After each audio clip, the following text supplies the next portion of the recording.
नमस्कार, बहुत स्वागत है आपका। आप देख रहे हैं सुदर्शन मध्य प्रदेश और मैं हूं आपके साथ दिव्या माधवानी। बुलेटिन की शुरुआत करेंगे मध्य प्रदेश की हेडलाइंस के साथ। जूते पहनकर श्रद्धांजलि पर सियासत तेज, राहुल पर विपक्ष हमलावर। दतिया को मिली हवाई सेवा की ऐतिहासिक सौगात, डॉक्टर नरोत्तम मिश्रा ने दिखाई पहली फ्लाइट को हरी झंडी। पीएम मोदी के 3 साल पूरे, विकास की नई पहल शुरू। अब जानेंगे खबरें विस्तार से। भोपाल में राहुल गांधी के दौरे के दौरान सामने आए जूते पहनकर श्रद्धांजलि मामले ने अब तूल पकड़ लिया है। इस पर मुख्यमंत्री डॉक्टर मोहन यादव ने तीखी प्रतिक्रिया दी है। उन्होंने राहुल गांधी पर तंज कसते हुए कहा कि इंदिरा गांधी उनकी दादी थी और उनकी तस्वीर पर जूते पहनकर पुष्पांजलि अर्पित करना हमारे भारतीय संस्कारों के खिलाफ है। मुख्यमंत्री ने यह भी कहा कि ये सिर्फ एक परंपरा का मामला नहीं बल्कि भारतीय संस्कृति और सम्मान से जुड़ा विषय है। मुख्यमंत्री मोहन यादव ने कहा कि भारतीय जनता पार्टी ने हमेशा से संस्कार, सेवा और ईमानदारी के पथ पर चलते हुए जनता का विश्वास जीता है। यही कारण है कि मध्य प्रदेश भाजपा का गढ़ बना हुआ है। उन्होंने कहा कि जब देश की संस्कृति की बात आती है तो भाजपा का व्यवहार और दृष्टिकोण स्पष्ट होता है। सीएम मोहन यादव ने क्या कुछ कहा वो आपको सुनाते हैं। पक्ष भी समाज जाने, इसलिए एक तरह से हमने सिलसिला प्रारंभ किया है। मेरी अपनी ओर से सबको बधाई।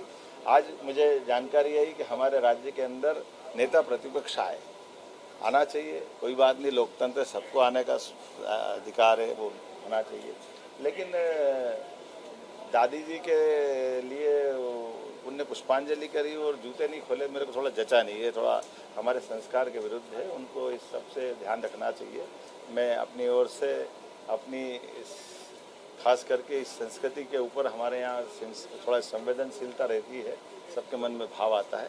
मंगलवार का दिन दतिया के लिए ऐतिहासिक बन गया जब भोपाल से दतिया के लिए नियमित हवाई सेवा की शुरुआत हुई।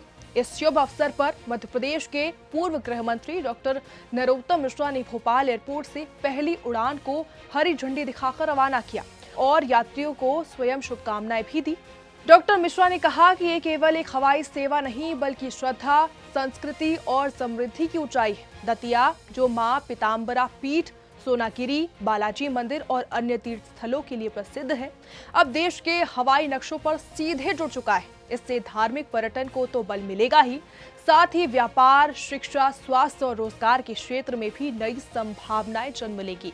उन्होंने प्रधानमंत्री मोदी और मुख्यमंत्री डॉक्टर मोहन यादव का आभार व्यक्त करते हुए कहा कि उड़ान आत्मनिर्भर भारत और विकसित मध्य प्रदेश की दिशा में एक मजबूत कदम है। डॉक्टर मिश्रा ने नागरिकों से अपील की कि इस सेवा का अधिकतम उपयोग करें ताकि ये स्थायी और सफल रहे। ये उड़ान केवल दूरी नहीं, दिलों को भी जोड़ेगी और दतिया को एक नई पहचान देगी।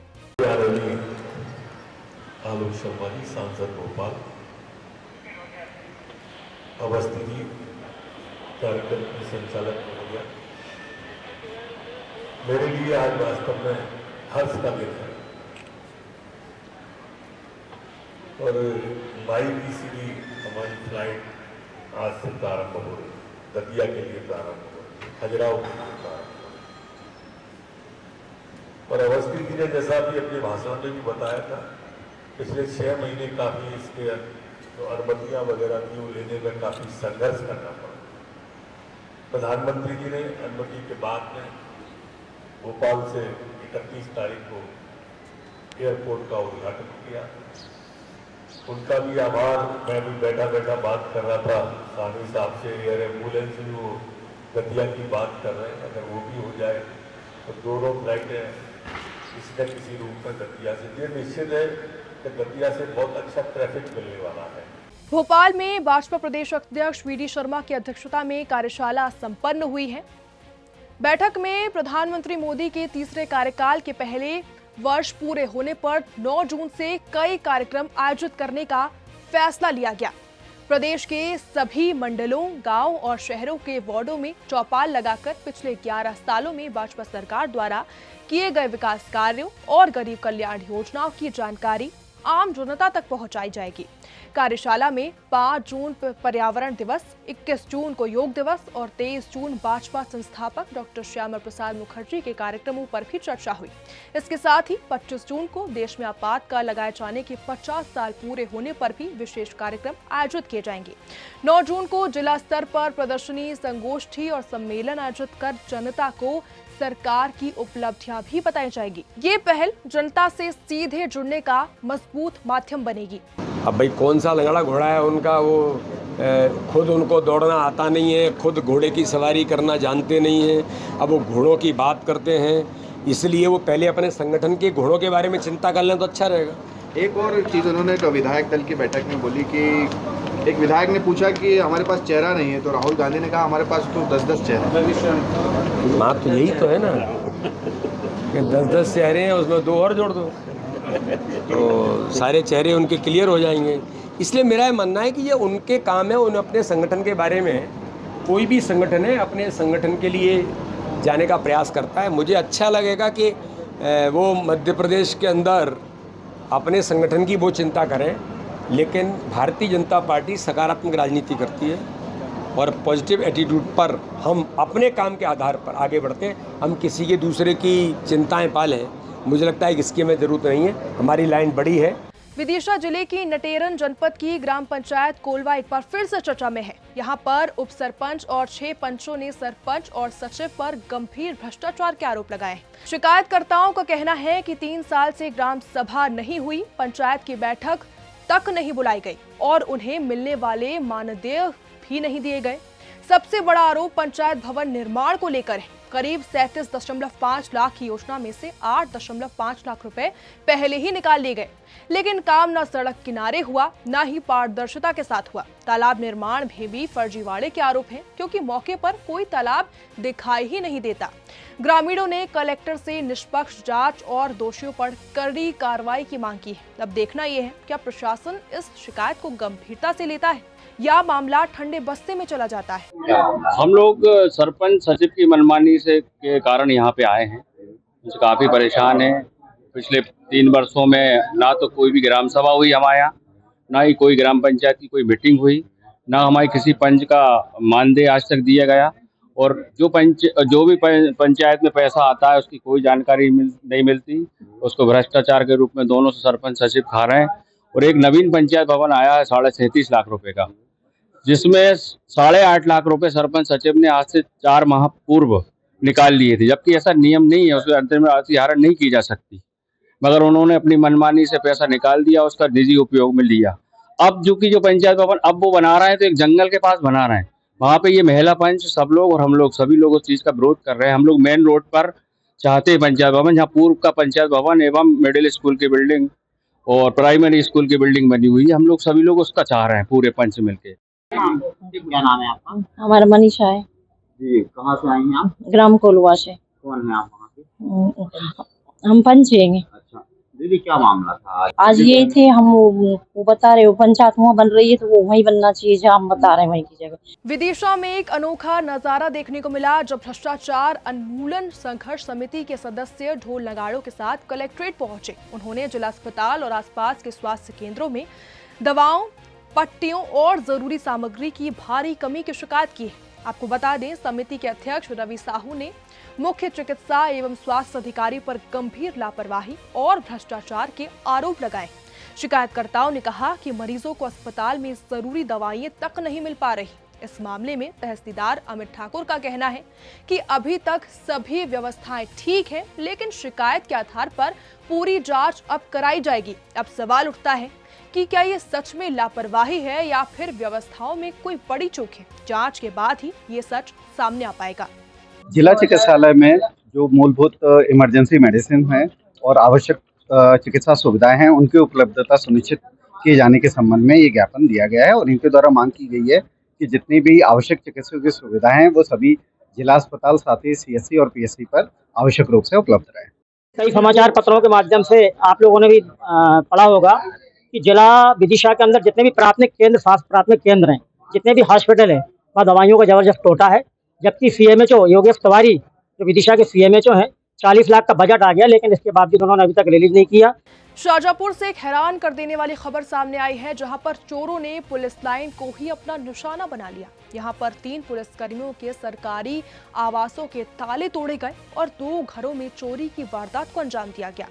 घटना सुबह सामने आई जब लोगों ने टूटे ताले देखे। उस वक्त सभी आवास खाली थे। लाखों की चोरी की आशंका भी जताई जा रही है। इस वारदात ने पुलिस की सुरक्षा व्यवस्था पर बड़े सवाल खड़े कर दिए। आखिर जब पुलिस कर्मियों के घर ही सुरक्षित नहीं हैं, तो आम जनता आखिर सुरक्षित कैसे होगी? पुलिस सीसीटीवी फुटेज और सबूत अभी खंगाल रही है और आगे की कार्रवाई में जुटी हुई है। चोरी का मामला सामने है। हाँ, पुलिस लाइन में बीती रात को 3 घरों के ताले तोड़कर चोरी का प्रयास किया गया है। इसमें अभी तीनों ही घर वाले जो है वो बाहर गए हुए थे। इस कारण अभी इस चीज़ का अनुमान नहीं लगाया गया है कि गया क्या सामान है। उनके आने पर शिकायत दर्ज कर अग्रिम कार्रवाई की जा रही है। शाहजहाँपुर के सुजालपुर मंडी में LIC एजेंट से रंगदारी मांगने और मारपीट करने का एक सनसनीखेज मामला सामने आया है, जहां पर खुद को डॉन बताने वाले आरोपी सूरज ने एजेंट भूपेंद्र धनगर से पैसे मांगे और इनकार करने पर सरेआम पीट डाला। ये पूरी वारदात बस स्टैंड इलाके में लगे CCTV कैमरे में भी कैद हो गई, जिससे पुलिस को पुख्ता सबूत भी मिले हैं। घटना 2 जून की दोपहर की है, जब भूपेंद्र अमलाए गांव जाने के लिए बस स्टैंड पर खड़े थे। तभी सूरज ने उनको धमकी दी, कहा हफ्ता नहीं दिया तो जान से खत्म कर दूंगा। पुलिस ने तुरंत इस मामले में कार्रवाई करते हुए आरोपी सूरज को गिरफ्तार किया। खास बात तो ये है कि आरोपी पर पहले से 7 आपराधिक केस दर्ज हैं। पुलिस ने उस घटनास्थल पर उसे ले जाकर सख्ती से पूछताछ की है और इलाके में संदेश दिया है कि कानून से कोई भी बड़ा नहीं होता। ये थाना क्षेत्र का निवासी है सूरज भावड़ी करके। इसके खिलाफ थाने पे 7 अपराध पूर्व से भी पंजीबद्ध हैं, जिसमें मारपीट, अड़ीबाजी, चोरी और अभी वर्तमान में इसकी काफ़ी शिकायतें भी आ रही थी। लोगों को डरा धमका कर अवैध रूप से पैसों की मांग करना, लेकिन लोग पता नहीं क्यों इसकी शिकायत करने का करते भी थे। कल एक व्यक्ति धनगर के से भी इसने अवैध रूप से पैसों की मांग की। मांग न मानने पर मैं यहाँ का डॉन हूँ और उस टाइप से उसको धमकाया भी, जिसकी रिपोर्ट पर से इसके खिलाफ अपराध पंजीबद्ध किया गया था और इसको बाकायदा गिरफ्तार किया गया है। और जो इसने मार्केट में अपना जो बना रखा है कि मैं यहाँ का डॉन हूँ, इस कारण इसको बस स्टैंड और वहाँ पे भी इसको घटनास्थल तस्दीक हेतु ले जाया गया, ताकि लोगों में इसके प्रति भय कम हो और इसकी जो भी कंप्लेंट आए तत्काल थाने पर रिपोर्ट करें, ताकि अन्य कोई भी इस प्रकार की कोई गतिविधियों में लिप्त होना चाहे तो उसके खिलाफ सख्त कार्रवाई की जा सके। भोपाल कलेक्टर जंक्शन पर आयोजित जन सुनवाई में बड़ी संख्या में शिकायतकर्ता अपनी अपनी समस्याओं के साथ वहां पर पहुंचे। आपको बता दें, कलेक्टर कौशलेंद्र विक्रम सिंह ने सभी शिकायतों को गंभीरता से लिया और उन्होंने कहा कि उनकी प्राथमिकता आम जनता की मूलभूत समस्याओं का त्वरित समाधान करना है। जन सुनवाई के दौरान कलेक्टर ने अधिकारियों को कड़ी हिदायत भी दी कि वो प्राप्त आवेदनों पर तुरंत कार्रवाई करें और जनता को राहत पहुंचाएं। उन्होंने कहा कि सरकारी व्यवस्था तभी प्रभावित होती है जब जनता की समस्याओं का समाधान जल्द से जल्द किया जाए। कलेक्टर ने यह भी स्पष्ट कर दिया कि उनकी सरकार का जो उद्देश्य है वो जनता के साथ संवाद बढ़ाना और उनकी परेशानियों को दूर करना है। इस पहल से भोपाल के नागरिकों को अपनी बात सीधे कलेक्टर से कहने का अवसर मिला, जिससे प्रशासन और जनता के बीच विश्वास और भी बेहतर हुआ। ये जन सुनवाई भोपाल में शासन प्रशासन की जवाबदेही और पारदर्शिता का एक उदाहरण है। कर्मचारी शिकायत के बावजूद भी हमने रिफिलिंग पे 1 साल में बहुत सारी कार्रवाई कराई हैं, फायर सेफ्टी नॉर्म्स का भी पालन कराया है। अगर अभी उस अभियान को एक बार फिर से टेकअप करेंगे। सर, पाटिल नाम आ रहा है सामने, पाटिल के एरिया पे कोई भी कार्रवाई नहीं हो रही है। मैं चेक कराता हूँ,